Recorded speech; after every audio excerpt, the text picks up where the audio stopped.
more standard, having Azul double soak while the rest of the team pushes bot. But who knows? When Lost Vikings are in play, anything is possible.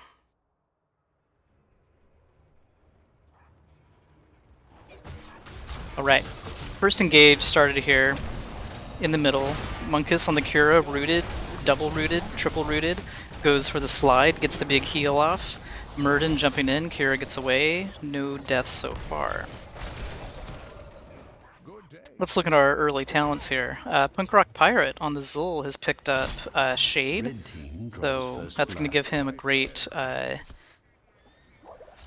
dodge, kind of a evade, mostly against Vikings late game. So Vikings late game, when they get hit level 16, I think it is, you end up with a giant killer on every Viking auto attack. So that's just going to make him much more survivable when it comes to the Vikings trying to get a gank in. Camp spawning here. Polite Gamer going on the Murden. Blound, get away, gets away.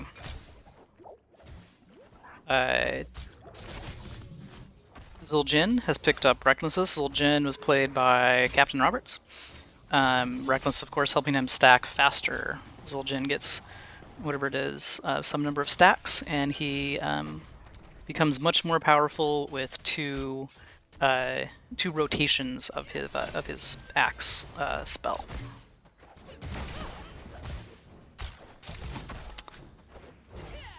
Kael'thas going for Mana Addict, give him a lot of survivability late game. Zul taking out a minion with the help of, a Viking with the help of the minions there.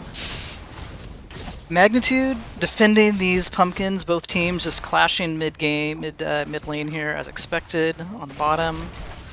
Seeing who can get an advantage. The Deckard stuns are really helping zone things out and keeping the Kira from getting too excited about going in. But all this damage is definitely ramping up, forcing folks to go out. Fortunately, Muradin, played by a Polite Gamer, and Zul'jin have self-heals, so that's going to make things a little bit easier for Deckard to keep up with his potions. Deckard has gone Sapphire. I'm excited to see what his next pickup is. So Ruby, so that's going to make his engages a lot more impactful when there's a big group up on the side of the blue team, especially against the Vikings. So you could be looking at 8 heroes worth of potions coming out of that Ruby if they make that engage. Okay, this is where Vikings are really strong. So Vikings can easily go and capture both of these top altars. We'll see what they go for. Zul going in here. Top. Magnitude coming in, looking to interrupt the Hanzo. Gets a... Dr. Blunch gets a Pyroblast off on Kael'thas. Not able to get the second interrupt. Vikings coming over to make life difficult. So, 2 altars captured on the side of Arrogant Nephalem. 1 altar captured by Magnitude. It means the magnitude of the lead is around 4 shots here.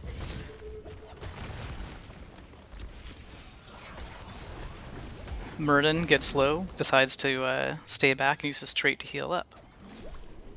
Look at the other side. Hanzo has gone for simple geometry, so he needs to hit the same hero with 2 arrows on a scatter shot ability to then get more scatter shots going late game. And he is building into that, so he'll now get more scatter arrows. We'll see what he picks up. Probably a giant killer to make heavy use of those extra arrows. Arrogant Nephilim looking to invade the camp here. Murden waiting to jump in. Alright, no invade.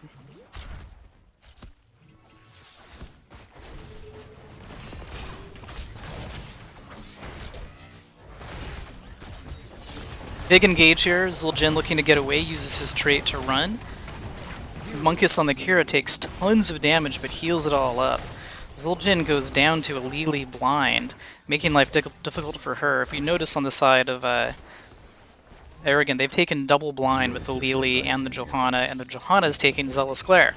So you've got about 10 seconds of blindness coming if they stagger everything correctly.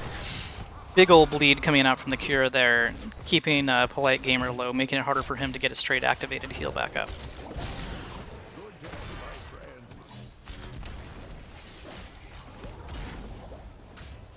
Okay. Next tower phase here, Zul is ready to channel. Let's go check out top. Kaim, the captain, takes a few hits from Captain Roberts on Zul'jin and runs away. Just a gentlemanly trade of tower shots here. Middle is still where the action is. Konzo completing that quest, so more arrows coming out.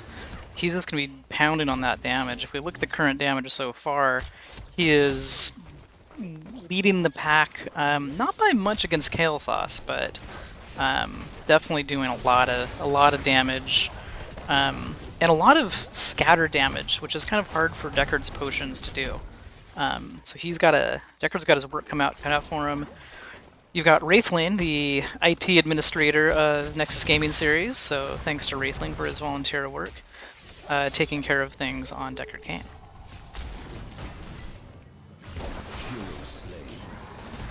Big level 10s come out to secure that Deckard kill. Johanna using that Blessed Shield for the stun, getting the Condemn to seal it off. Kael'thas fires this Pyroblast on. Does Kira have any tricks? No, not quite.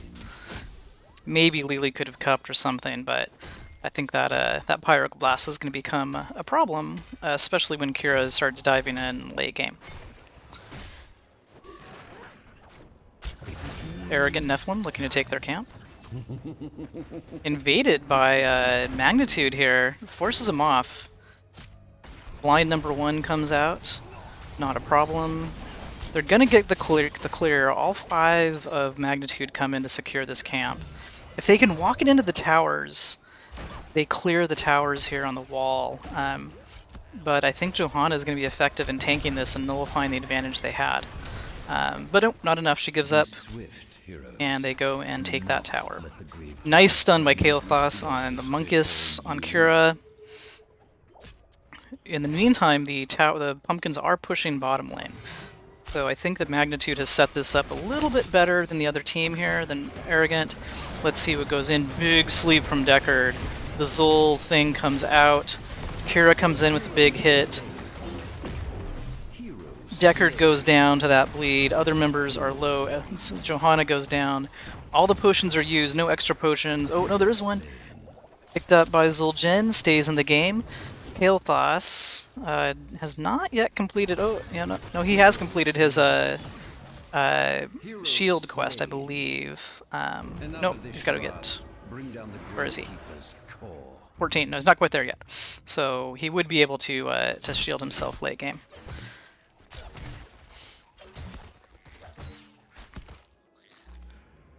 Advantage right now, I think, is on the side of Arrogant Nephalem, but Magnitude looking strong. So we know in the standings, by the way, Arrogant Nephalem is playing for their lives here with a playoff spot.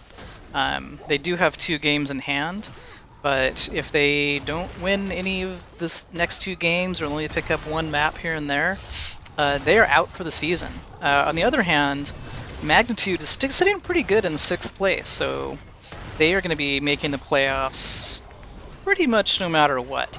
A lot of things would have to fall into place for them to get pushed out, but they're in good position, so they can take this a little bit easier, while Arrogant Nephalem really is on the ropes.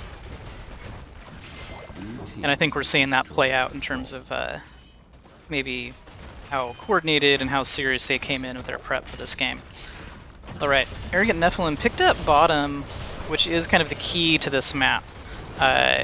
Answered by Magnitude in the top lane, but of course because of the pumpkin camps bottom here, which if they get through, like they did top just now, I don't know if you saw that in the map, give you extra shots. So things are tied up. Looking at 1 point difference here.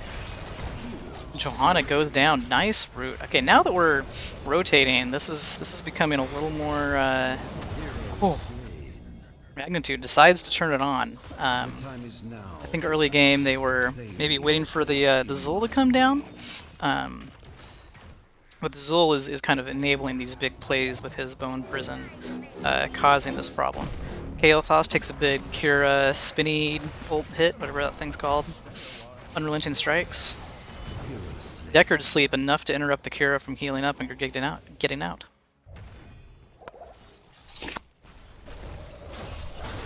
Magnitude says, we're not going to channel, we're going to try to take at least one more tower here and get an extra shot.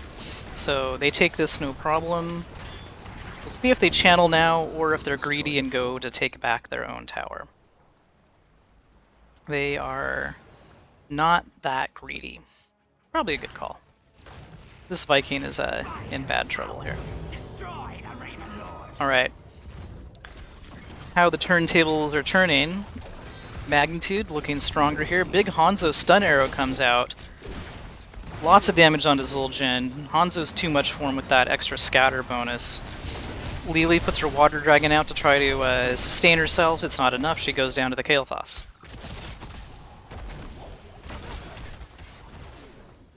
Blinds come out to cover the escape of Magnitude. Sorry, of Arrogant. Vikings are all over, doing some work, but Zul is being a little bit more effective, getting some big hits on here. Goes down low, is okay with it. Let's call out for a second Wraithling's Deckard Cain skin. He's on the default horse with the default skin, so he must not be a heavy Deckard Cain player, or he just doesn't care about matching. 6 cap on towers on the side of Magnitude, gets one shot in. Looking pretty good for them. They're now just kind of rotating as 5, and they're just going to be taking back these forts as time goes on. Expect them... Where are they going to go? All 3 are up here, so I think they're going to try to save middle by a hit here. Hopefully they get out their lives. Deckard Cain Sleep comes out. A lot of damage from that Hanzo arrow and from the Kira strikes. Everyone very low on both teams. Big Zul'jin cleaver thing, what do we call it? Guillotine coming in, getting that double kill. That's going to make it easy for Magnitude to pick up a couple towers here, maybe even all 3. If they get all 3, it is GG. Deckard goes for the hit here. There's 1, 2... Oh, they take it back just in time. So, not quite a GG, but we are down to 2 points left. Oh, maybe 3 if they take it back inside. Magnitude firmly in control here.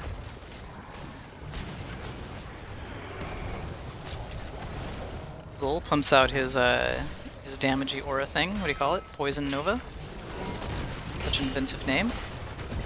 Zul'jin secures the kill on Lili with that net. Net, of course, has a buffed a few patches ago, so if you miss it, it's got a shorter cooldown. But Punk Rock does not miss. Sorry, whoever's on that. Yeah, no, Captain Roberts, that is, did not miss, and was able to secure that Lili kill. So great use of the net. That laugh means the boss is up. A boss kill here secures the game. And there is no way that Arrogant is going to respond. So GG. First map over to Magnitude.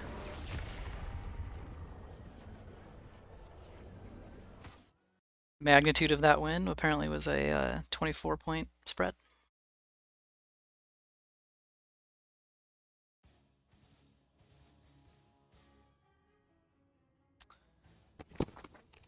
Alright, let's look at the stats here. Post-game, if we switch to our game summary view, we'll update the scores for Magnitude. There we go. So, Lost Vikings doing plenty of work. Tons of XP. Not a lot of damage, though. And I think that maybe is kind of what was hurting the team here was kind of having a lack of extra damage. I think the big factor, in my opinion, is that kind of mid game Vikings focused on soaking, while Zul said, "I'm just going to focus on team fighting." And all of a sudden, now you've got a 5v4 situation all over the board. Just started securing those kills, and that bone prism I think was a big factor in making life easier for Magnitude. Not only does it lock him in place, but it's also a very nice shot call that doesn't require any sort of voice communication. Everyone sees the prison go out and is like, ah, yeah, kill that one, easy. So, talent-wise, let's see. Lost Vikings picked up some of the standard talents. Yeah, didn't really see a lot of. I don't think we even. I can't remember if we saw played again or not, but that was ready to go.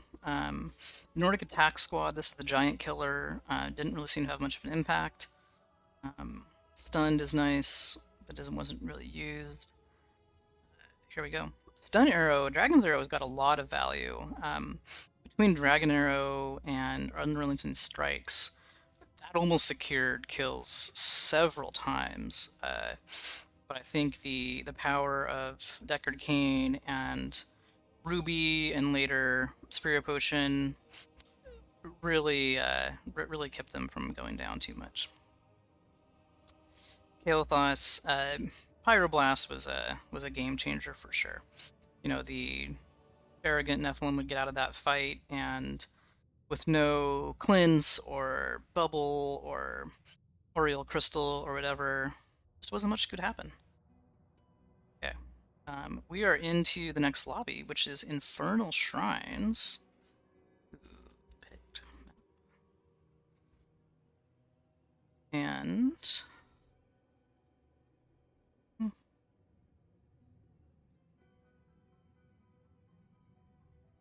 picked on the side of Magnitude, which means that Arrogant Nephalem will get first hero pick. And they've swapped sides on us, so thanks, friends.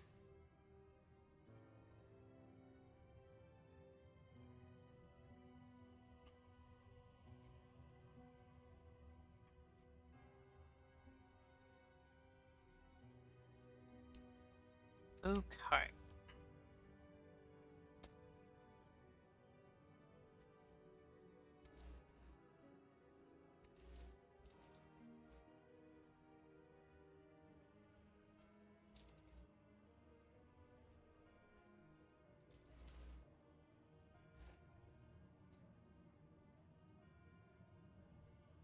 Okay, the teams have swapped sides, so that is definitely going to.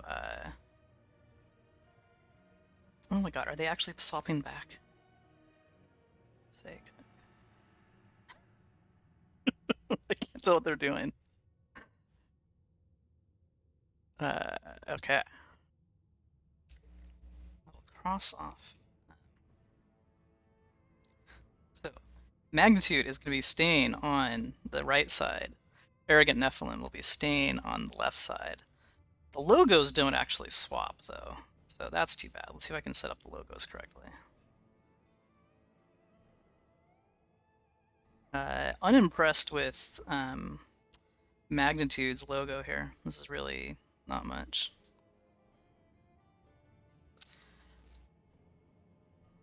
That being said, a lot of them do, you know, Wraithling especially volunteers for NGS, so it's appropriate that he uses that logo.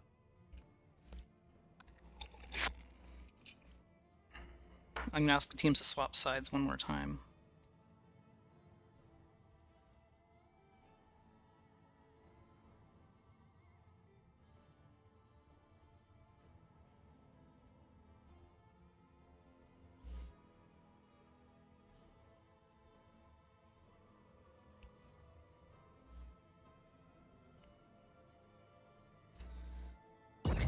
Infernal Shrines. Let's get back to our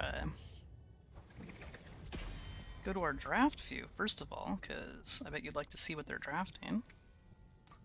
That's what I... So...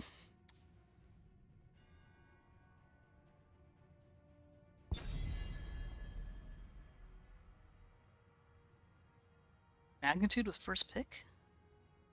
They said Magnitude picked the map.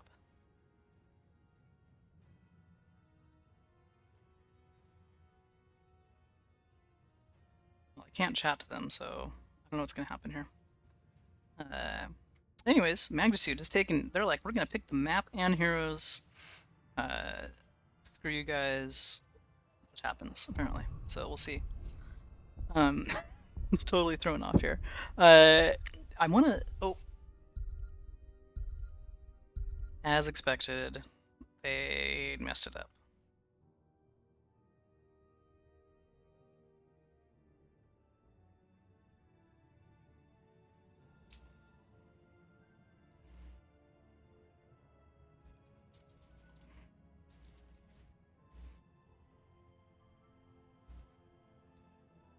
Now, the funny thing here is that arrogant Nephalem did not seem to notice that that was the problem. They were like, why did we cancel? But you, the listener at home, you knew before the team did.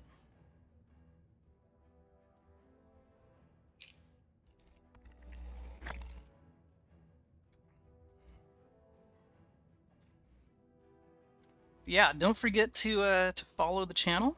That helps us get to affiliate status. And then I can affiliate or something? I don't know. We're just going to watch the lobby here.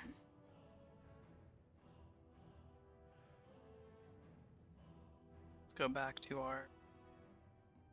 I don't know if they're even the right thing to look at here is. Look at the map picks again.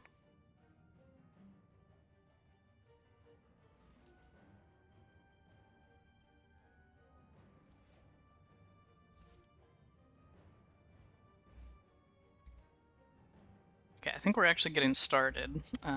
We are Infernal Shrines. It was picked by Magnitude. And the first hero pick will be going to the side of the arrogant Nephalem.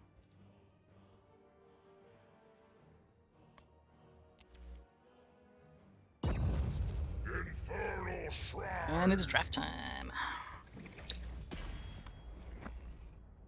Okay, we expect to see, I want to see Mephisto here, man. That would make me so happy.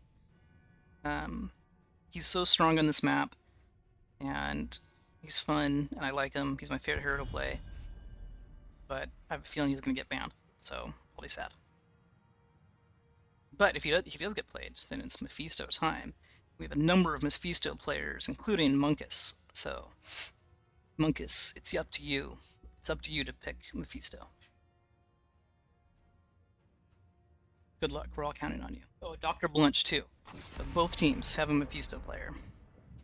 Chromie, target ban on Punk Rock Pirate. I think his Chromie win rate is like 85%, so you really don't want to have him on. Might be higher. Might be 95%. Mouthfeel. I don't see the mouthfeel on my stats. What am I missing? I don't know. Maybe they just hate mouthfeel. Could be. Stat-wise, though, no one has played mouthfeel on the side of arrogant Nephalem all season, so maybe it was they're overly concerned. Hard to say. Falstad banned out, taking away that global pressure. Again, no Falstads played on the side of Magnitude this season. And the Anduin banned out. So in terms of healers, Saris has a lot of options. Played 7 different healers this season, so I kind of expect him to break out the Stukov or the Mouth when it comes time to choose a healer. Sylvanas, picked up by Kime, the captain. Last game on Vikings, I expect a lot more impact from the Sylvanas.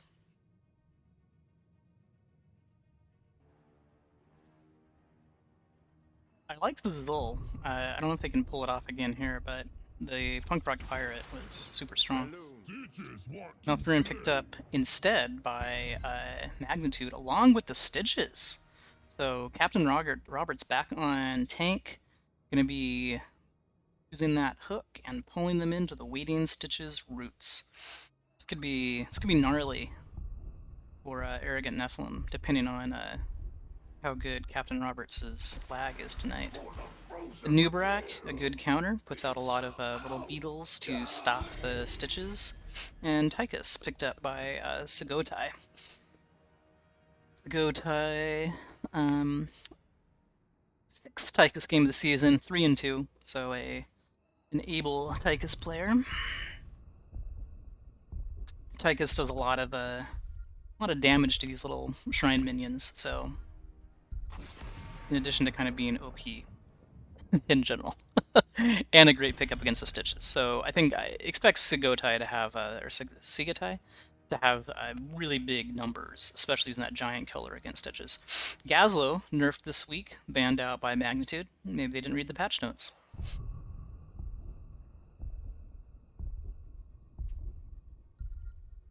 Arrogant Nephilim. Ban out the Kael'thas. Kael'thas was pretty nasty. Although they have a much better team. Like Anubrak can dodge that most of the time with his spell armor. Tychus has armor options. Sylvanas has. It's just unstoppable. Yeah, Sylvanas is susceptible. But anyways, maybe they overreacted, but that was a very good Tychus last game. Jaina picked up on the side of Punk Rock Pirate, back on Mage, which means I think we see Doctor. I guess we see Polite Gamer looking to pick up an offlaner on the side of Magnitude.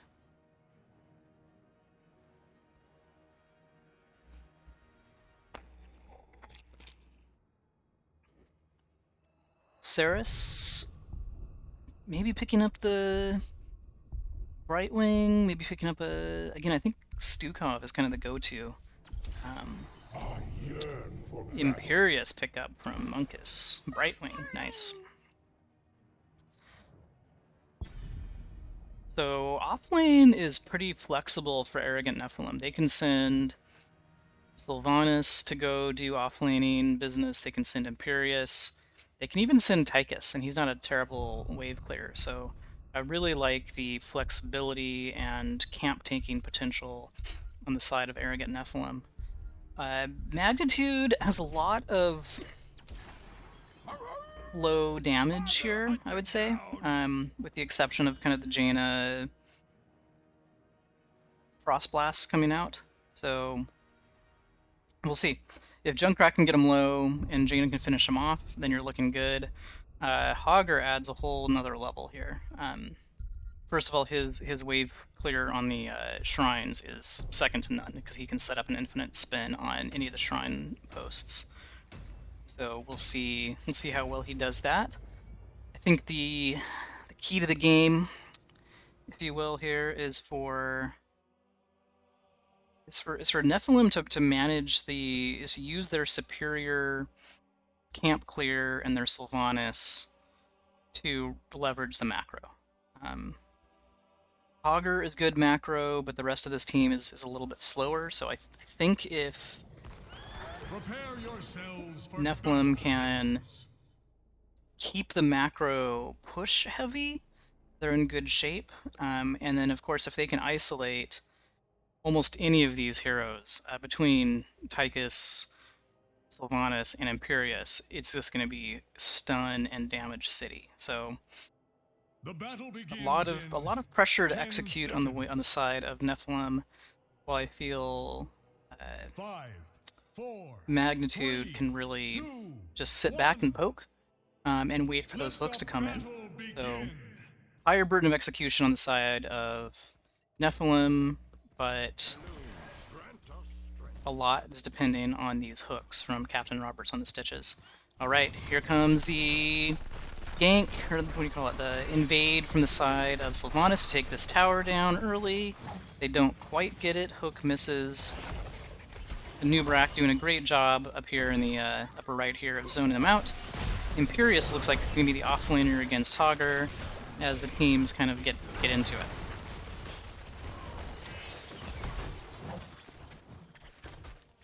Stitches goes for the hook and misses. Okay, let's look at talents for a sec. We might miss a few calls, but that's okay. Tychus has picked up quarterback, so he's probably going full grenade build, including Giant Killer later on, and gnarly from Stitches there. And the wave clear talent from the poison from grenade later on too. Sylvanas taking Might of the Banshee Queen. Brightwing taking Hypershift, getting more of those fly-ins, not a big surprise there.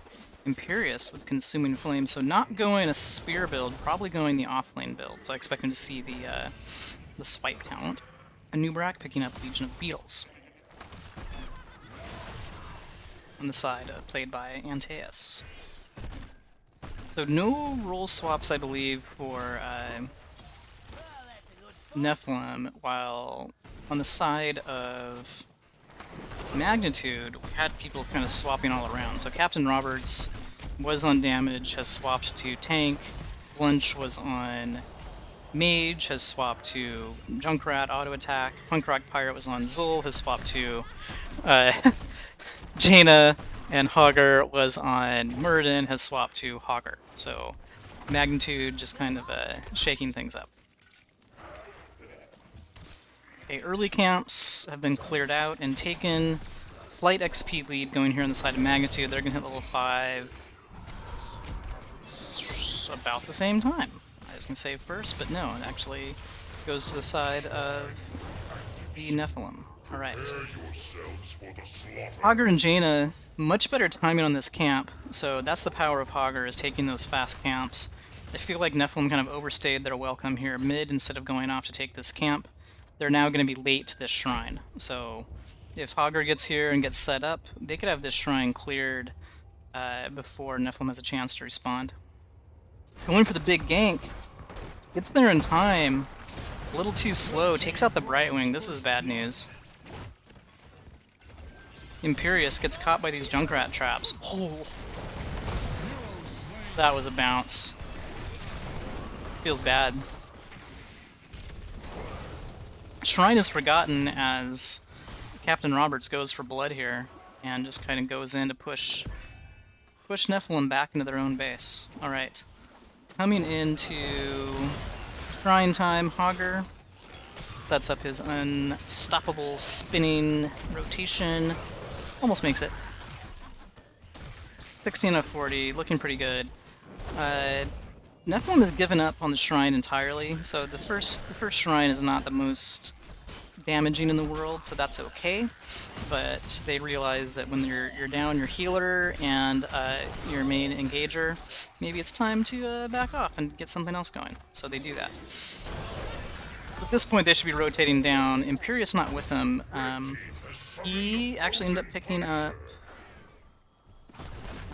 the Globe Quest and Blaze of Glory, so going for a little bit more single target dueling damage rather than the swipe damage to maybe do faster clear or kind of get more marks taken off of people in the scrum.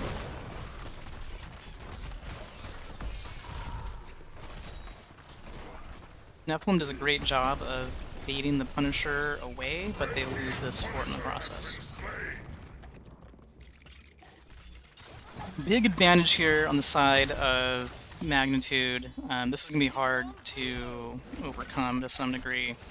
They're just kind of, they're making great rotations. These Junkrat traps are everywhere that Nephalem wants to walk.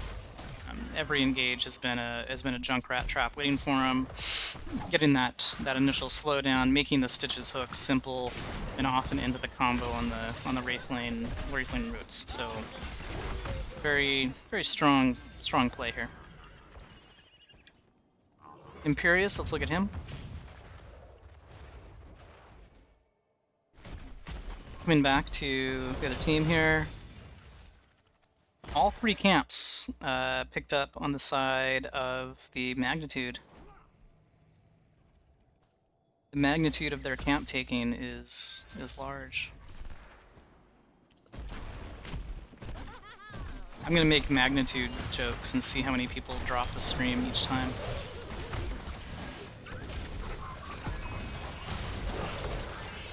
Ikus almost goes down, saved by the Brightwing.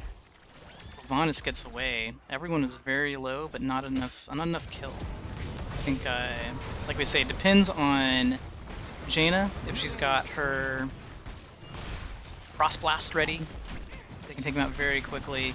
Time sucked in from the roots, looking for that getaway Junkrat boops to safety. Not what they're looking for, but she's gone for a while. Checking on talents. Tychus taking a standard grenade build with bigger they are, so he's going to be doing a ton of damage to Stitches if he can get on him. Same with Imperius, but he'll need the rest of the team to finish him off. Commandeer Oben is great for the shrines. He can sit back and just do a lot of damage when you're on that shrine clear. Big root from the Jaina, secures the kill on the Tychus. Someone went up in the air. Oh, Brightwing blinked away, which happened there. So one kill out of that engage, but well worthwhile. Magnitude looking to take this building. Junkrat and Stitch is going to wail on it. Monk is coming in looking for a spear, hits that Solarian's fire. Not enough to get any damage done. Augur spinning to win over here on the Shaman camp. Is going to take that pretty quickly. Sylvanas picked up Wailing Arrow, so they've got a really strong engage with that silence when Nubarak goes in. The Nubarak Cocoon, of course, Angelic Armaments, and Link Heal. Big boot by the Junkrat. Monkus almost goes down. Brightwing Blink Heal gets some damage. Hogard comes in with the spin, takes a lot of damage, gets out. Cocoon on the Malthael, everyone getting low. Enough to kill the Junkrat, or sorry, kill the Stitches, enough to kill the Mouth. Great Cocoon setup, great silence. Good combo usage on the side of the Nephalem. So they've got a free shrine kill cleared this time. More impactful theoretically than the first one, although Magnitude really got a lot of value to that first shrine. Hard to ask for more than a fort on the first round. Sylvanas goes to clear the Shaman, gives up, goes up around, comes back to clear the Shaman.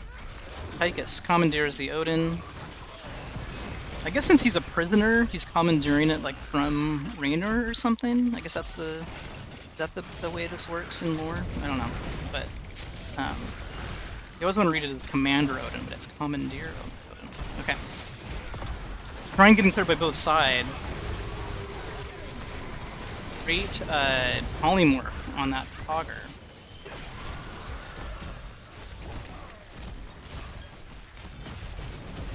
Mouth back in his cocoon. Trying really hard for Nephalem to lose at this point. They secure it, but they might be given their lives for it. Yeah, Imperius goes down. Excellent pick by Captain Roberts to bring him in. Let's see what they can get done. They have to clear these camps. They have so much pressure in their lanes. They can't really get things going.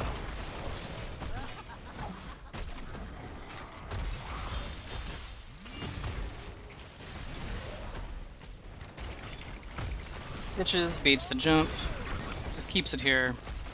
They're in good shape to clear this pretty fast. So less value on the 9-minute Punisher versus the 2-minute Punisher, or whatever it was, 4-minute.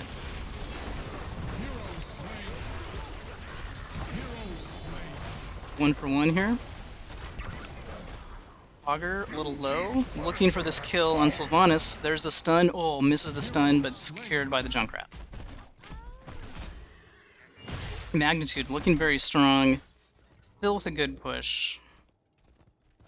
I feel like the stuns from the Imperius have not been very impactful, and part of that might be because he went for Solarian Fire instead of the Spear cooldown, so he just can't engage and re-engage as much as maybe you're used to on an Imperius.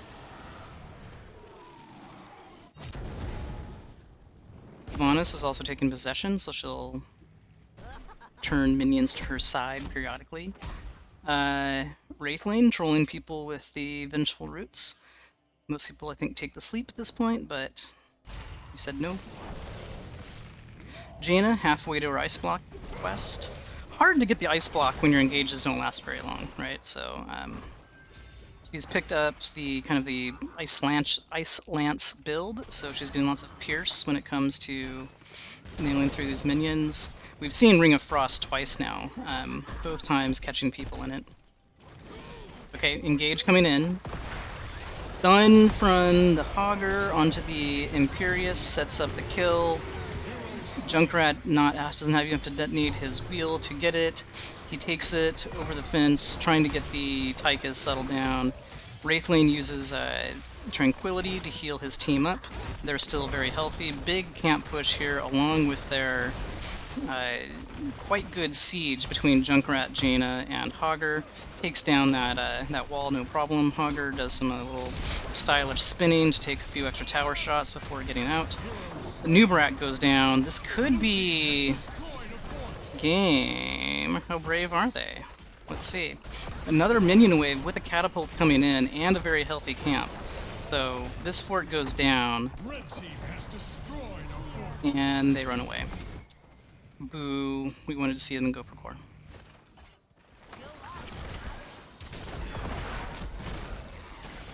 Jaina. Can clear camps kind of fast. Who knew? Alright, talents pick up on over here. I think we covered all the talents. Level 16 talents, often the most impactful. Jaina taking that Cone of Cold. I'm sorry, I meant to say Cone of Cold earlier. So she'll be rooting her targets, keeping them in place. Mouth going for that increased heal. Headbanger, so an 8% giant killer for Hogger. Very impactful when it comes to getting a Nubrak and Imperius down on health. Stitches has picked up a bunch of cleaver talents, Slam, so he'll be lowering their armor and slowing them, making life hard. And Junkrat picking up a spread volley. Okay, Magnitude coming in. They're a little late to the shrine, they're clearing out these camps, and I think they're just going to make a big play. Let's see how they go for this engage. Hogger eats in. Spins to win, gets some good damage done. Ring of Frost goes out, is a miss. Malfurion put in the root. Is kind of saved from Monkus in there. Monkus goes down for his work. Looks like Hogger might, Hogger gets out okay, gets a heal off. In the meantime, Commandeer Odin able to take out enough of the Shrine minions to secure a Punisher, but two heroes go down on the side of Nephalem. So, hard for them to get value here. Hogger continues to put pressure on. Looks like Magnitude is just going to ignore this and just push in. So I really like this play. They know that the Punisher is not going to make it. It might take down the first fort, but it's not going to take down the keep. So in the meantime, they say, you know what, let's just go for it. We've got a 3-level lead. We've got a win condition here. Hook goes out for a miss. Hogger spins away for a safety. Solarian Flyer goes out for a miss. Spread volley coming in, getting everybody quite low. Magnitude looking to steal this camp. Quick camp here taken between Jaina and Hogger. This thing is taken in a couple seconds. Let's check on the Punisher. Took one keep. This should take him down though. Not a big deal. I love that they ignored it though. I think that was a great shot call. Spear from Monkus gets nobody. Punk Rock Pirate, in the ice block just in time. Not enough to get the save. Hogger goes down. Tychus Grenade doing the work. The Nubrak goes down to the Junkrat damage. So, Nephalem back in it. They have a lot to clear. They just got a big push from the Punisher. Let's see what they're looking for. Imperius should probably be with the group here to be the tank instead of having two of them clear, but here we are. I think if they had given up and gone for the engage, they could have gotten a kill. Who knows?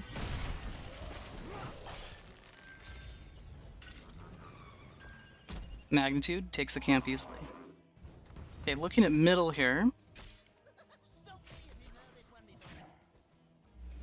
Both teams, a little bit of a little calm before the storm, for the heroes of the storm. Jaina has picked up Cold Snap, so that center area of her ring will do more damage as well as cooldown reduction. Serenity from Malfurion, more healing coming out when he uses that ultimate. Augur, no control. Sometimes it works well, sometimes you don't. You have no control. Stitch's Gift from the Embalmer. That's an interesting one. Lots of damage going out here. Root comes out. Theris goes down. Anubarak goes down. Ring was a great setup for that. Tychus sucked in. Gets away. Imperius goes in, gets a multi-person stun. Manages to come out and help get the kills. Tychus secures it with the grenade on the Hogger. 4-3 on the side of Magnitude, looking to take this fort. Punk Rock Pirate, not super healthy. He could go down to a couple grenades if Tychus hits him well. They get the second keep and run away. Fort, keep, I don't know, whatever, the good ones. Poor setup here.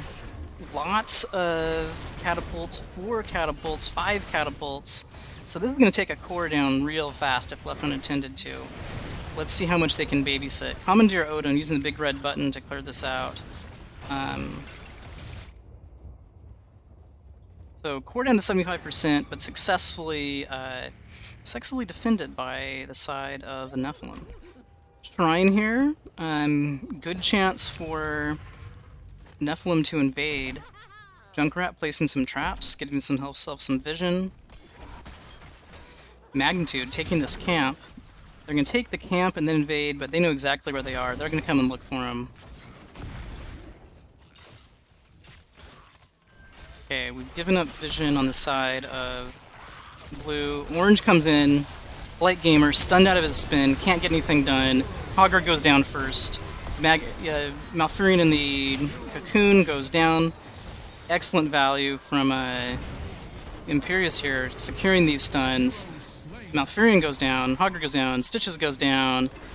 Okay, it's up to the Nephalem to get this secured and make sure they don't lose to the bottom catapults that are piling up. So let's see if they can get value here. This is the second Punisher they had. Their first Punisher they took didn't get a lot of value, so which is why this fort is still up. Let's see if they can do better here. Junkrat looking to go harass Tychus and vice versa. Imperius Hearth's back. All the damages here. Anubarak has since picked up Burning Beetles, so he's actually doing quite a bit of siege damage. Every time he casts a spell, another beetle comes out with lots of damage. Great stun through the wall by Anubarak to keep that. Stitches trying to get away, goes down to the Sylvanas. Excellent play there. Jaina gets in deep, stunned by the Punisher though. Oh no! Cold Snap comes in, doesn't hit anybody. Augur looking to get a no control off. He's already used it. He just tries to yeet out. He succeeds. Punisher taking down the keep, gets baited off onto the Junkrat. Punisher finishes off the Junkrat on its own. Punisher MVP for Nephalem there. Big spin by Hogger, not enough.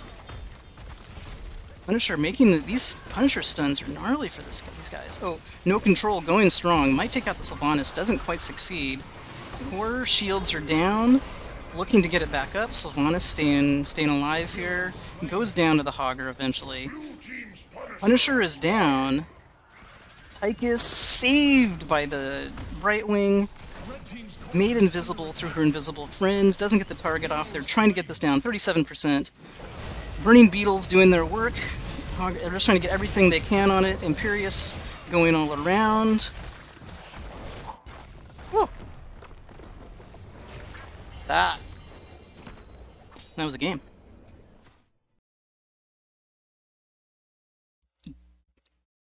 Can't even talk. GG on the side of Arrogant Nephalem. Taking that game off and bringing us to a game number 3. So, awesome. Okay, let's look at the numbers. Game summary. Tychus, tons of damage. Probably all to Stitches. Junkrat, just a crap ton of damage. All over the place. Augur, excellent experience, so Sylvanas actually out-soaking him. Augur healing, super high. I never really looked at Augur's talents. Let's see what build he went. So Augur did a trait build, it looks like. So Boons to Gnaw, Radius, Slows, Hortipult. So he had most of his healing was coming through putting down his loot hoard and then eating that meat.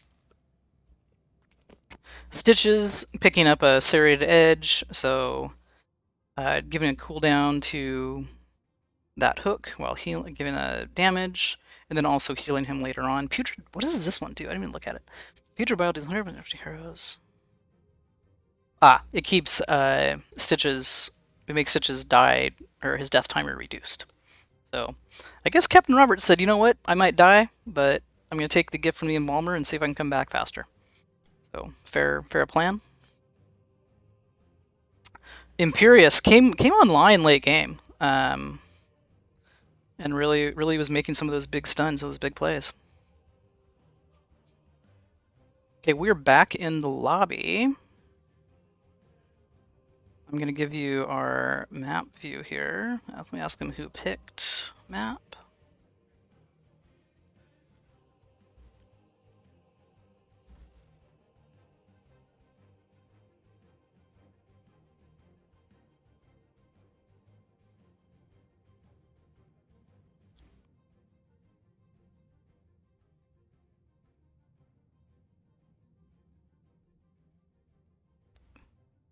You did. We did. Arrogant Nephalem picked the map, and they brought us to the Battlefield of Eternity. Okay, I'm gonna go. I'm gonna stop talking for a minute or two while I grab a drink of water. So we'll just look at the map picks in the meantime, and see that we're going to a game number 3.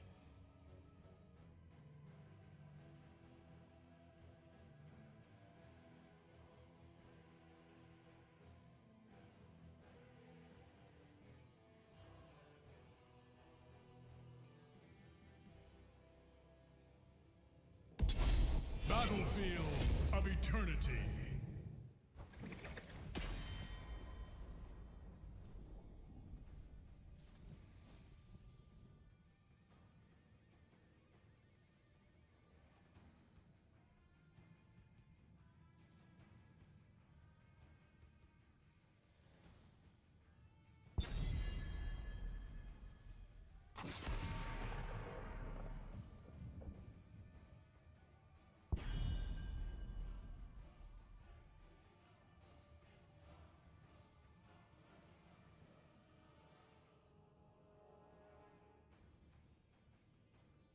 Okay, we are back, and we're going into the draft. We're picking up on the draft, actually.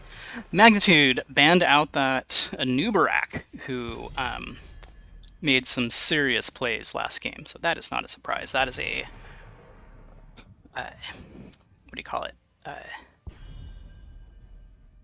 Target ban for sure. Vala, very strong on BOE. So now we're looking at the race comps. Expecting to see who have they been playing? Maybe the Chromie. I mean, I'd love to see the Punk Rock Pirate Chromie come out, even if it's not the best. Stitches. So wow, both things were apparently hated by the other team last time. There's the Chromie.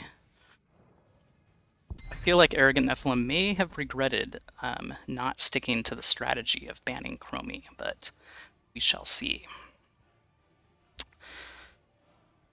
Let's see who their eraser is. Raynor, very strong here. Zul'jin has been picked up a few times, and Hanzo was picked up before, also strong. So Hanzo able to get a lot of good poke damage done at range to that Immortal, and Artanis able to just take amateur opponent and just go to town. So Punk Rock is on Chromie, which means Blunch will be on an auto attacker, and we'll see how Polite Gamer and Captain Roberts end up.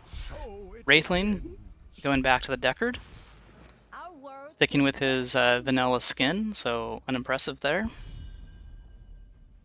May picked up by Polite Gamer. Okay, so that puts Captain Roberts on an offlaner or Blunch. We'll see. These guys like to mix it up.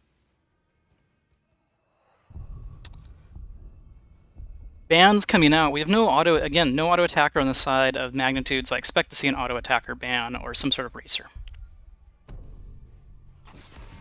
Junkrat. Last game, very impactful, a reasonable poke. In a poke war, Junkrat does really well against Immortal, so. And a little bit of a nice play ban. There's a word for that, can't remember it. Respect ban. That's what I'm looking for, respect ban.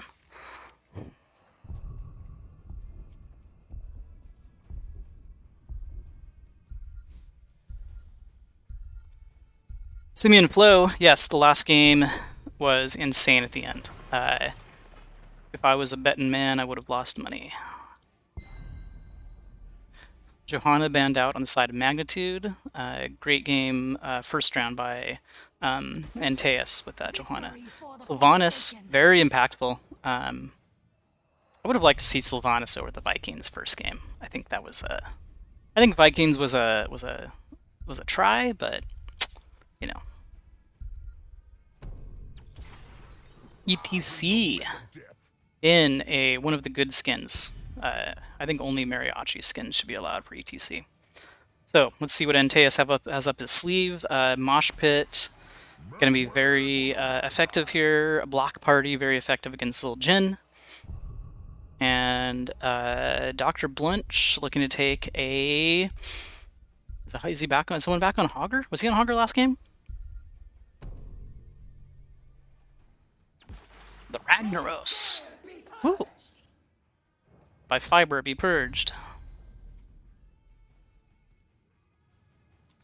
Saris the healer picking up probably the Brightwing still, but oh, the Karzim, spicy. I feel like Karzim is gonna have a little bit of trouble going into May plus Deckard plus Zul'jin. Versus, I mean, like Lili first game was actually, I feel maybe a better pick here to cut down on the Zul'jin damage, but let's see. 7-sided strike, very effective against May, so a lot of damage can come up very quickly to take down that May. Okay, what's gonna happen here? Ragnaros, Artanis, both going to be going top, I would expect. Although last time we saw a little shenanigans with Arrogant Nephalem using Sylvanas to do an early tower cheese, so we may see that again. So, back on Sylvanas, Antaeus has moved from Johanna to Anubarak and now to ETC. Munkus has gone from Kira to Imperius to Artanis. Saris has gone from Lili to Brightwing to Karazim, and Sigatai has gone from Hanzo to whoever he had last game and back to Hanzo. Punk Rock Pirate on his beloved Chromie. If Punk Rock Pirate doesn't carry the game, I want my money back. Dr. Blunch on the Ragnaros.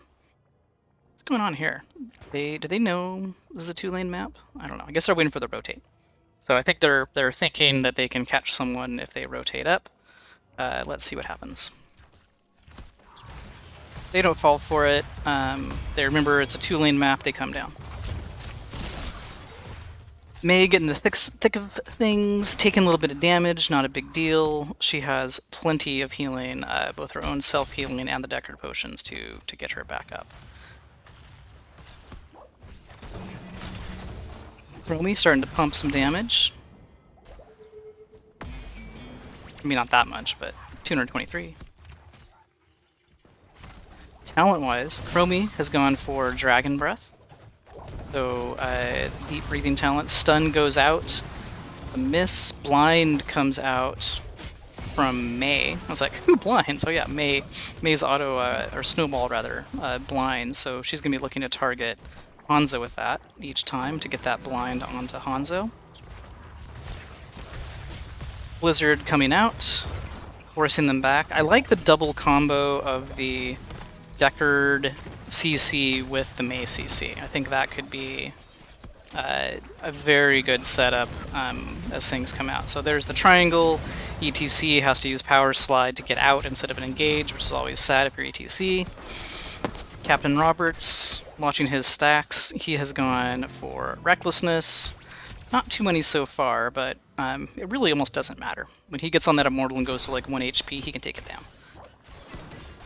Amateur opponent picked up by Artanis, so that's definitely the go-to for killing Immortals quickly.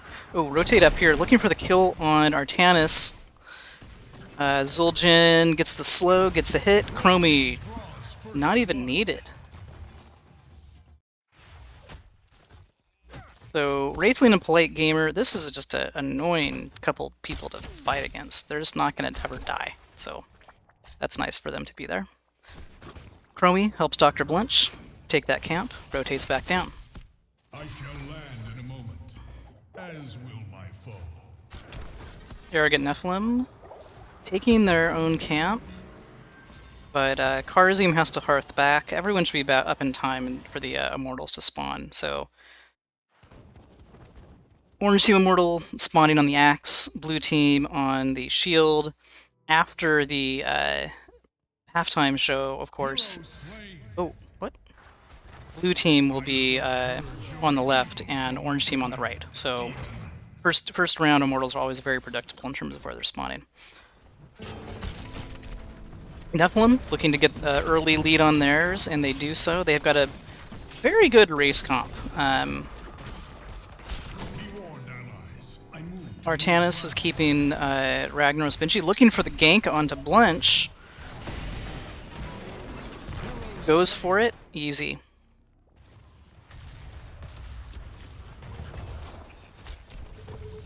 Chromie, Zul'jin is going to be hammering away on that thing. Let's see, it's Zul'jin versus the world. I feel like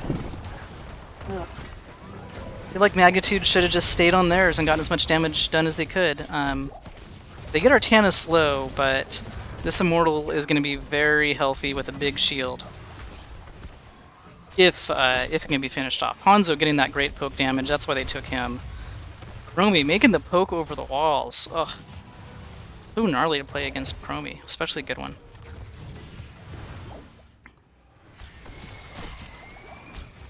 Great scatter shot from Hanzo there, almost finishes off the Immortal from the side of the Nephalem. They get the May kill. Captain Roberts is going to take this Immortal down to half health, so that's good. But they lost their tank in the process, so that's bad. Our glory radiates through this land. Hanzo going all in on Scatter Arrow, and we just saw the power of that, right? So, Scatter Arrow, 100% more damage to minions, mercenaries, and monsters. We saw him just chunk down that Immortal thanks to that talent. To me, Chromie, 17 out of 20 on her deep breathing, then she'll get to cast it more often and for less mana. Dr. Blanche making use of his Ragnaros talent to become the fort and defend against things. Let's see if we zoom in a bit. Can I zoom in more? How do I zoom in more? I don't know. I like to be zoomed out for casting. Okay, wall taken out. Not a bad phase. So they get some damage done. Artanis has freedom to do this camp if he'd start right away. He's kind of staying in lane.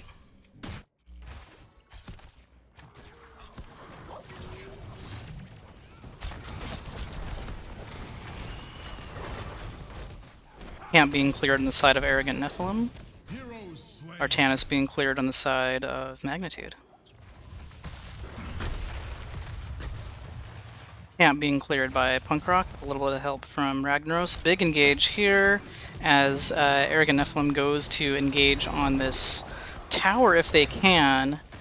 Pushed off by the May plus Deckard. Still coming in strong though. Sylvanas able to turn it off with her trait, so making this much more effective. Saris punching down that well, taking away those healing options. Captain Roberts looking to stack. They get it to about half health and give up, but they got a good well out of it. That's a fine way to go. Chromie coming in here looking for the big hits. Gets a time return thing on someone, but I think they used out of it. Oh, Zul'jin plus Chromie securing those kills on the ETC. Zul'jin starting to hit harder now. Chromie starting to hit harder now. Things are looking orange. Big engage. Oh, stun onto the Karazim. He gets away. Captain Roberts swapped into the Artanis. Goes down low, gets the little boost from Ragnaros. It's enough to walk him away, that little speed boost.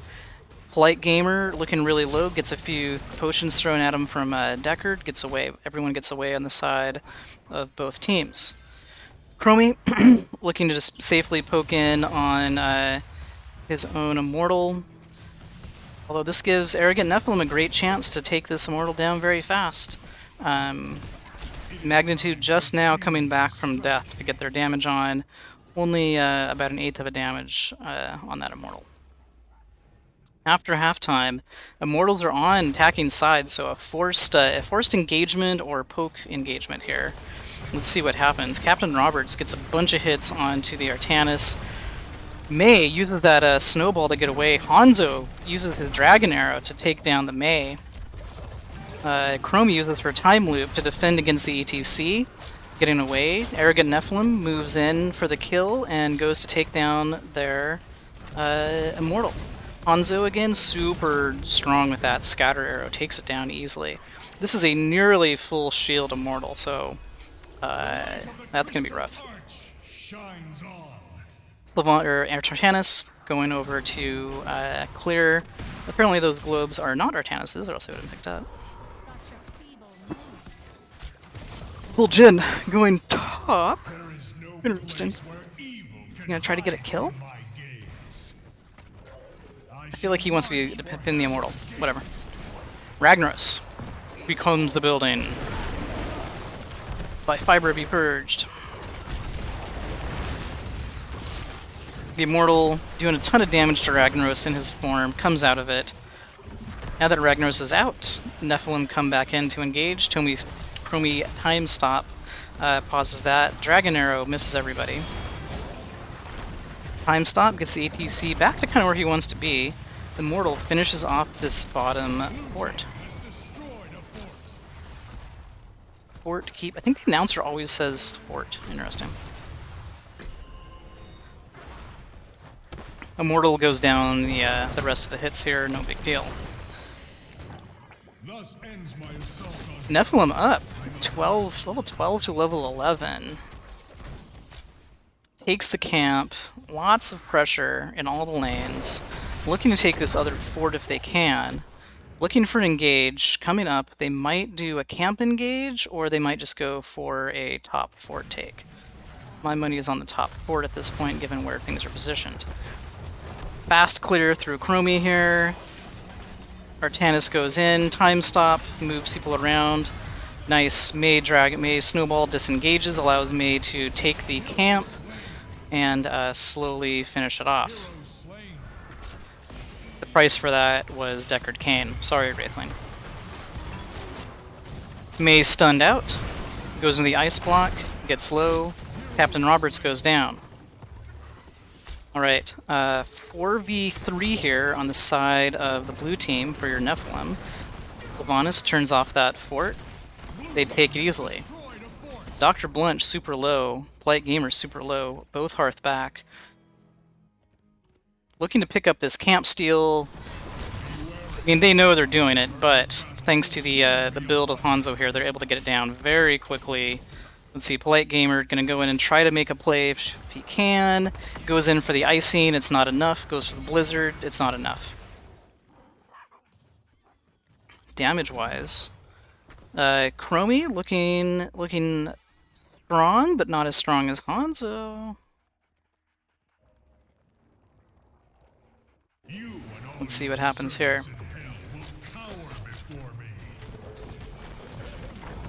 Deckard goes for the sleep, sets up the Ragnaros, sets up the kill with the Karazim.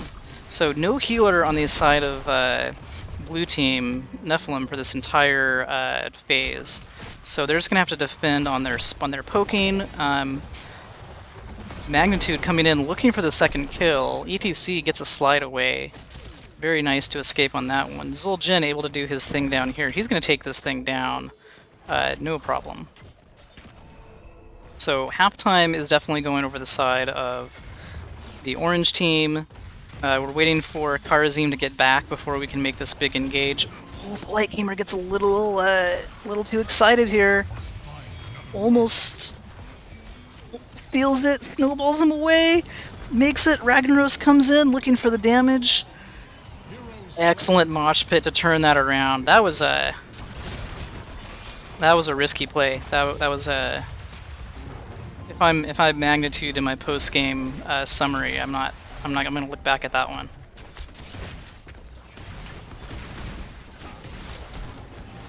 Karazim back now, keeping the team healthy. Arrow goes out to zone, hits nobody, but does its job. Okay, halftime is over, so this is all damage time. Captain Robert's able to just wail away on Monkus. Monkus getting caught in these stuns, finally goes down. Captain Roberts runs away. Karazim and Hanzo are punching at this. One more good scatter arrow from Hanzo, and this thing is really low. Chromie able to finish off the top immortal for her team. Whew.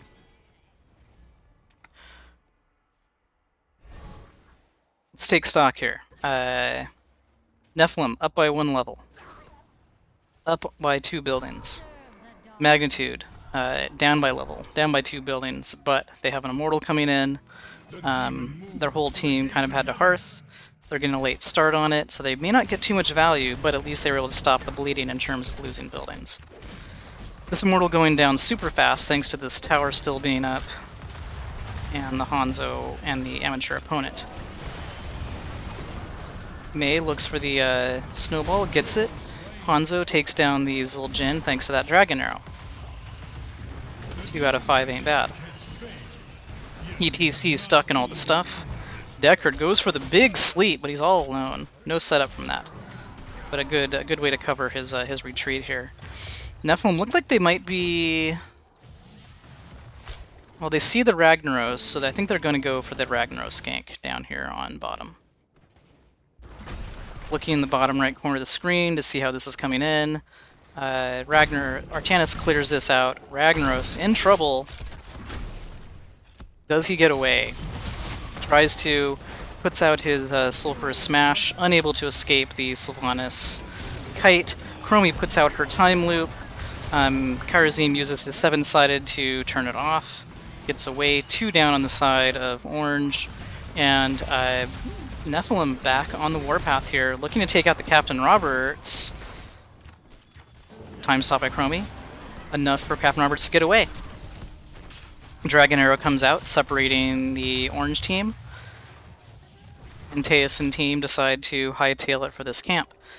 Now they know they're there. This is still a 5v3, so this is hard, but Mei's Snowball is up in 3 seconds. She's going to be looking to just push them all away with that Snowball. Oh, not up in time. So, camp taken. It's not going to get anything done, necessarily, but it is going to keep the magnitude from grabbing it. So, Captain Roberts already has it cleared out, but at least that's one less thing for Nephalem to worry about. Bush gank here. A little show. Artanis going in, runs out, doesn't get stunned. Oh, pushed back into the Mei stun. Artanis is stunned there. Gets time loop into the stun, and is down. Mei disengages the entire team. Mei goes down for her efforts thanks to Hanzo, who was the one person she did not snowball. Captain Roberts looking for an engage here, trying to do his magic. Roots the Hanzo, gets him low. Hanzo able to get away thanks to the cleanse from the Karazim. Dragon Arrow goes down, looking for that zoning. We'll see what Hanzo takes. Oh, Ragnaros stun went out. Not enough to take down the Karazim. Karazim playing a great game here, dying a few times, but the cleanses are really coming in handy. Zul'jin able to make it happen. Getting it low.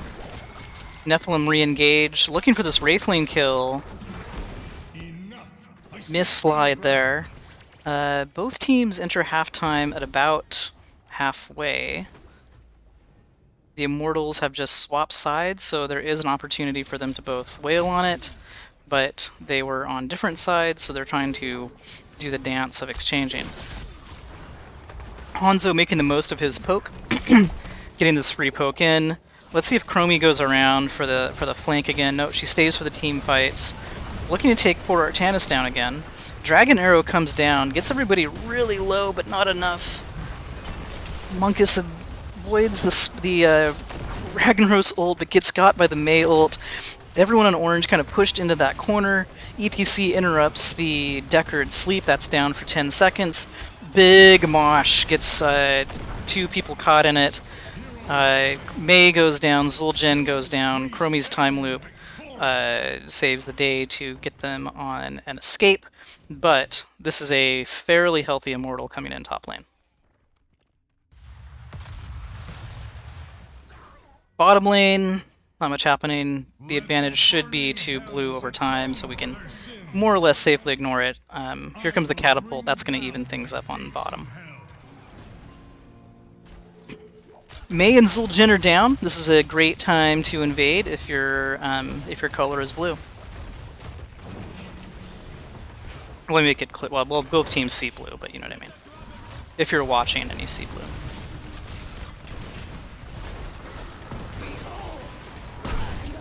Ragnaros, big ol' stun, brought down very quickly. Rest of the keep goes down. Deckard's sleep goes down. Enough to make people unhappy and a little caught. Okay, Immortal is on the core. Level 20 about to be picked up on the side of Nephalem. Going in for it. Oh, Sylvanas taken out. That's a big chunk of their damage. They may have to give it. They retreat. Monkus thinks about zoning, decides maybe that's not the time or the place. I don't like Monkus' mount, let's be honest. That's my least favorite mount, that stupid battle beast. Ugh. Oh, Monkus caught out here. Rooted. Stunned. Excellent engage on the side of Magnitude. That's going to be causing problems. Now it's Magnitude's turn to take this this camp back.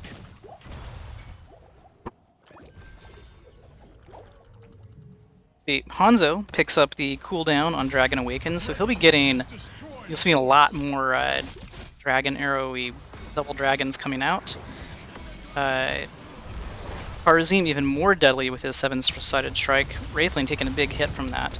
The cooldown on Hanzo's thing is going to be insane now. You just saw it go from 24 to or 36 to 21, so that's pretty nice. Tumor Bus picked up by ETC. Extra suppression charge for Artanis. Bolt of the Storm from Sylvanas. Maybe she would have survived that last engagement.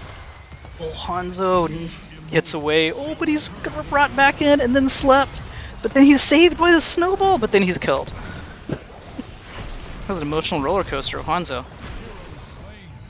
ETC goes down too, Mei goes down.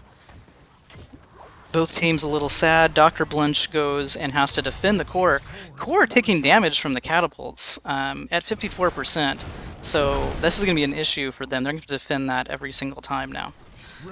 Artanis has learned his lesson about Zul'jin and runs away from the net. Magnitude chunking down the Immortal while Orange gets a little bit of clear. I don't know if they needed that, but they can't really engage without their ETC and their Hanzo. So halftime easily goes over to the side of Dr. Blunch and co. 15 more seconds. This is probably going to be a healthy Immortal fully on the side of Magnitude. Oh, they pause to do their camp. Okay. Now they come on the Immortal. This is actually a great setup here. So this camp is going to be pushing. If it gets away, it can potentially push against the core while the Immortal is being contested. But we'll see what happens. Or it's just going to get cleared out here because the whole team's going to be here. So either way, okay. Nephalem setting up top to defend against the Immortal coming in. I almost wanted to see him do like a backdoor, right? Like if they had kind of run here and gone in, I think they could have had it, but we'll see. This is the healthiest possible Immortal. 100% shield, 100% health. No damage done to it yet. Remember, the Immortal only melee attacks once its shield is gone, so it's going to be sitting back and melee attacking for a while here.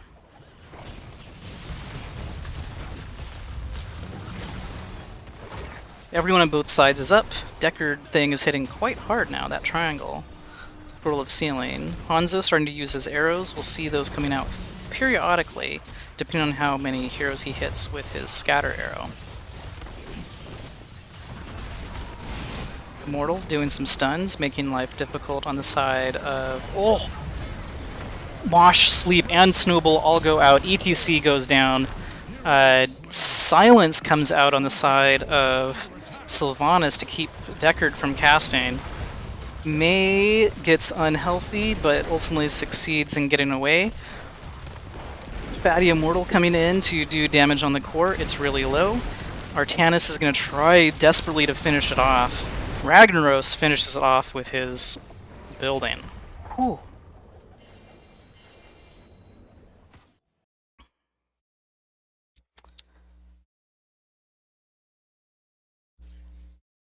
Wow, what a last two games. Whole series. That was exciting.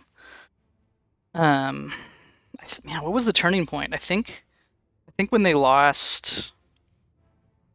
I think when Arrogant lost that Artanis on the way back from their core engage, it was looking rough.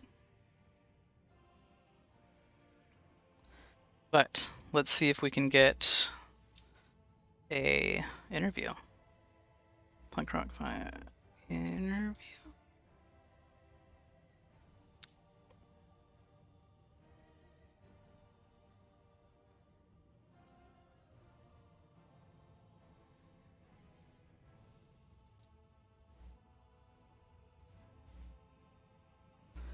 We'll see if anyone decides to show up for an interview with our 7 devoted fans.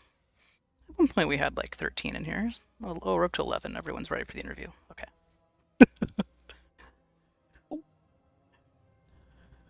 Hello? Hey, what's up? Is this people? This is where we talk about it. Hello, people? Hello, people. Talk about? Yeah. What a series. Holy smokes, I'm still sweating, man.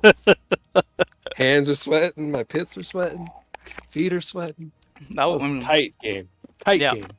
That was both alike in the last game too. I mean that was the big turnaround, right? But Yeah. Okay, let's start with game 1. So Towers of Doom, you were on Zul. Yep. Because they banned Chromie, so you're like, I'm just F it, I'm gonna go play Zul or So here's what happens. I told Captain Roberts, I said, hey, you should first pick Zul. And he first picked Zul Jin. Oh. But it worked out. Okay. Well, I mean, they are both Zul, so there you go. Yeah, I think, on that game, it seemed like, I mean, they picked the map and then they took Vikings, right? So what was your Viking thought? So Vikings I know is really strong on that map, especially like if you play a double soaker, they'll use Eric to just pick the the double soaker off of his horse, so it makes it hard to double soak. And then he can like infinitely block the right cap on the objective. So Vikings are super good on that map. Yeah, So we were kind of scared when that happened. I So for think me, yeah. I had a rough time. So I kind of relied on the 4-man to pick up my slack. Yeah, no, I think what happened from my vantage point is that you started joining the 5-man fights Yeah. and securing those kills while Vikings kind of kept soaking, Yeah. right? And then you guys just kind of ran around and just killed people with impunity until you won. So Yeah. so nice job, game one. Okay, game two, Infernal Shrines. Um, you were winning for a long time, and then you We weren't. took like 1,000 camps too. We took so many camps. We thought we had a huge lead, and it turns out we didn't. Anyways, that was a good So, game. but yeah, what was your That's talk tough. about the draft? What was your I can barely remember your draft. What were you guys Uh, thinking going into that? so we got Jaina, Junkrat, something. Yeah, yeah, you had Yeah, Stitch's mouth. Stitches. Yeah, Malfurion. Yeah, so we were just trying to like focus on some AoE and some disrupt and inside of the little pit in the objective. And that map was just so close the whole time. Yeah, I can't. And we felt like we had huge advantages with the camps, but we never got advantages with them like we expected we did. Yeah, they had the Sylvanas, so they had fast clear, and I can't remember who else they had, but I think they just had good poke, right? So Mm-hmm. yeah, and then I can't remember what happened at the end. Like they got a pick and then just reversed it. I mean, that was insane. I remember. Okay, Anubarak got rewind. right, It yeah, ate our lunch. He had so many stuns. Yep. yeah, that's right. He got the rewind into the stuns into the ring that took out took out two of you, and then they just ran it in. So. Mhm. And then I think yeah, it was down to like three of them, and I think Anubarak's beetles were what took down the core. Yeah. Pretty much. Insanity. That was Okay. so cool. We thought we were gonna like be able to come back too. Like, oh, we're all up. We're gonna get it. Yeah, We got inside this. Oh no, they still got they got it. Oh yeah, yeah. That was good. Okay. Game three, BOE. Uh, you guys picked Zul'jin again. This time I assume it was on purpose. Well, yeah, definitely. Well, it's on purpose because he's got some good burning. I would have been funny if Doing if he'd picked Zul that time. yeah, like ah, No. excellency. Not even. Yeah. That's fine. You picked up the Chromie, which was maybe a tactical error on their part, not banning that out. I don't know. Like I've lost some games with Chromia this season too, so I don't know if she's scary or not. But Have you? Like what, two? Let's see. uh, No, it can't be just that a many. handful. It can't be that many. I get pretty excited when I get to takers. So. You are 3-1 this season on Chromie, Okay, not so bad. that's yeah, not bad. Okay. Um, that was pretty back and forth all game. Uh, Oh, so back and forth. Their Hanzo was ripping us apart. yeah, well, and he was taking on the Immortal fast. Mm-hmm. I think it turned. I mean, you can tell me otherwise. You guys chased after they got the big core push on the Immortal. They lost someone at your core, and then your Mei chased their Artanis back and got the pick. Uh-huh. Yep. Yep. That was pretty much the turning point. And after It was after that, so yeah, like they had such a heavy lead. We were just getting desperate. Like I don't know what to do. We gotta get a kill or something. We don't know how to catch up. yeah, and I mean that was it, right? And then after that, it was just kind of a one by one feed, and you guys managed to get it in. So Mm-hmm. nice job. I think they still might have a chance. I mean, they pick up a point. I don't know if Yep. they're still in playoff contention. It kind of depends on the other teams, but we'll be I hope so. They played us hard. They're good. yeah, yeah. We'll see. We'll see what My hands happens. were still sweating. Okay. Do you want any shout outs? Shout out to the team. Season been a fun season. Been really pulled it together with all of us. I don't know. It's just been a fun time hanging out with the guys and playing some Heroes of the Storm. So thanks for casting us. Yeah, no problem. This is well, this is my first cast as an official NGS Slick. caster, and not Well played. not a caster hopeful. So Mhm. yeah, Very nice. Very very good. nice. All right, man. I'll let you go. Go have a cigarette or whatever you need, and we'll catch you later. Oh yeah. All right. Have a good night. See ya. Okay, folks. That is the end of the stream. An exciting end to an exciting series. Magnitude comes out on top. Arrogant Nephalem almost came out on top. So GG to both teams, and I'll catch you later.